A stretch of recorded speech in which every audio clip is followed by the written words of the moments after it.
Hello, guys. So today we want to look at this issue of Paul Makenzie.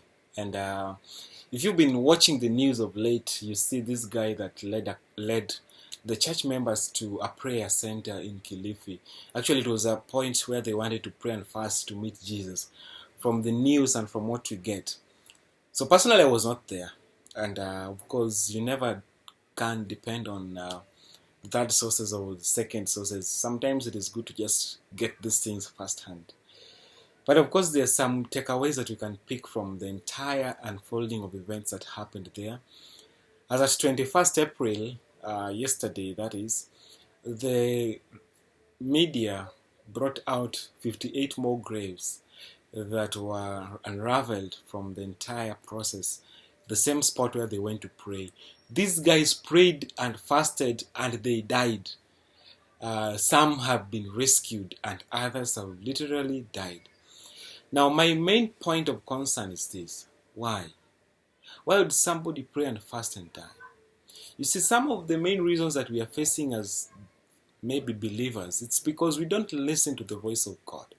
We tend to depend on what people hear from God and then they tell us. So like in this case, I know that the directive was basically from the man of God who heard from God and then shared with the congregants who came to believe and trust what the pastor heard from God without questioning and faithfully. Some resigned their jobs, some left their families, and they faithfully followed the man of God into a prayer point in Kilifi where they all perished, expecting to meet Jesus at the end of the fast, which I can say perhaps they have met Christ because they are now dead. My main concern or my open letter to pastors like Makenzie. One, I'm not going to judge you, man of God, but I want to honestly say that sometimes we need to give the members of our churches some room to think for themselves, by themselves, of course, to help them reason out their faith.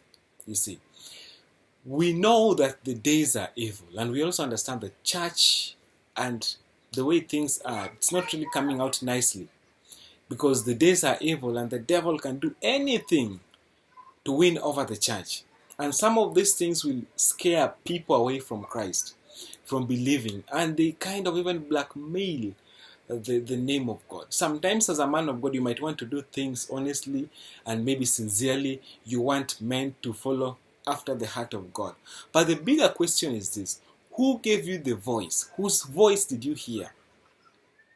Whose voice did you hear to take the entire ship of Christ? 58 graves. These are souls of whom we are not even sure, of which we are not sure whether they have ended in the eternal destiny, like eternally with Jesus.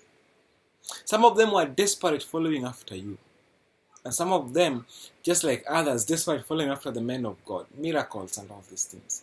Friends, it is important that we understand the gravity of these religious things. We need to develop a relationship with God. That is the most important thing. Know Jesus, know the voice of God, and help yourself from such kind of situations. I don't want to brand, but basically what happened, I don't see God in it. I pray for first of all, my condolences to the families of the bereaved. But again, a word to the entire Good News Church. You need to teach your members the art of personal relationship with Jesus so that they can develop a relationship with Christ. That will help them know God more. That will help them get an active relationship with Jesus so that they don't depend on the third party. You see, personally, I want to be an original. I want to hear God by myself. I've spent my life trying to unearth the voice of God. I want to get to know Jesus. And you know what Christ said, that my sheep hear my voice and they know me. I walk before them and they follow me. It's not so hard to know the voice of Christ if you are his sheep. So to the point where we take people out to die in the wilderness, that is not of God. So before you take your sheep out, please confirm whether what you heard is the voice of God. Did you hear from Jesus? Did you hear from Christ before you took the sheep out for prayer and fasting, or before you take people for prayer and fasting? And basically, as you develop a relationship with Christ, it will be more easier to hear His voice. So my word to the men of God, please learn to hear the voice of God so that you don't coast. Now you can imagine what people, though I'm one fellow who really doesn't care what people say, but you can imagine those who are weak in faith. These are things that will embarrass the name of Christ. So in the end, we wanted God to be glorified, but now we end up having blasphemy, carrying blasphemy home. You see, so it's like they're going to package the entire Christian community. But hey, you are brainwashed. This is a cult I cannot join, and all this kind of stuff. Just because of one man who failed to hear the voice of God and led a multitude to the point of starvation and killing themselves. I don't know whether the judgment they're going to receive is one for suicide or what, or ignorance.